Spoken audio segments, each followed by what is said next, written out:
জিলাপি আগে তারপর বন্ধুত্ব। ঝালের মাঝে হঠাৎ করে মিষ্টিটা আর কি পছন্দ করে না, কিন্তু আমার কাছে এটা ভালোই লাগে। আমি ছোট কাল থেকে আমার ফ্যামিলিতে কখনো দেখি নাই জিলাপি বা বুন্দিয়া দিয়ে মুড়ি মাখতে। খাওয়া দাওয়ার মানে কম্প্রোমাইজ করা যাবে না, আগে ওইখানে আগে ডিফারেন্স করতে হবে, তারপরে বন্ধুত্ব। হ্যাঁ, জিলাপি পছন্দ আমার, কিন্তু মানে মুড়ির সাথে মিলানো না, আমি আলাদা আলাদা খেতে পছন্দ করি।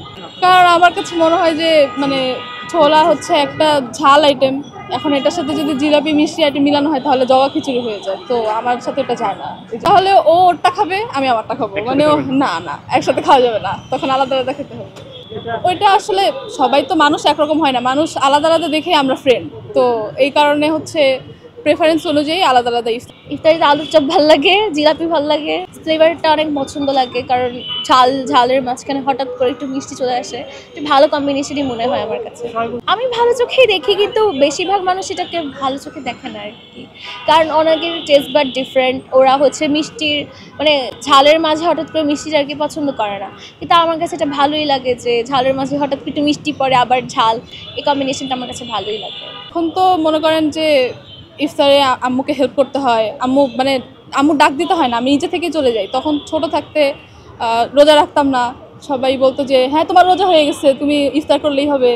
তো আর কি ওইটা অন্যরকম ছিল, তখন আর কি ওরকম টেনশন বা স্ট্রেসটা ছিল না। এখন স্ট্রেস আসতেছে আস্তে বড় হচ্ছি, টাকা পয়সার একটা মানে জব করার একটা যে প্রেশার মা বাবার থেকে সেটা আসতেছে। সো হ্যাঁ, অনেক ডিফারেন্স আছে। যেমন আমি গতকালই রাস্তায় ইফতার করতেছি, বিকজ আমি বাইরে ছিলাম, কাজ করতেছিলাম। তো এটাই ডিফারেন্স। বাচ্চার সময় তখন তো বুঝতাম না ধর্মর যে ভারিক্যটা বা সাওমের যে একটা গুরুত্ব, সেটা এখন তো বুঝি। এখন নামাজ কালামও পড়তেছি, আল্লাহর কাছে দোয়া করি, এটার যে গুরুত্ব, রোজা রাখার যে একটা শান্তি মনের মধ্যে, এটা বুঝতে পারি। তো হ্যাঁ, দুইটা আলাদা আর কি, দুইটাই ভালো, দুইটাই আলাদা। আমার হচ্ছে খুব মানে এটা জানি না কেমন হবে, আমি ছোট কাল থেকে আমার ফ্যামিলিতে কখনো দেখি নাই জিলাপি বা বুন্দিয়া দিয়ে মুড়ি মাখতে। আমরা সবসময় এই দুইটা অ্যাভয়েড করে খাইছি। সো আমি ইউজ টু না যে ওইটা টেস্ট কেমন, এটা আমি খাই না কখনো, কখনোই খাওয়া হয় না, কখনোই খাওয়া হয় নাই।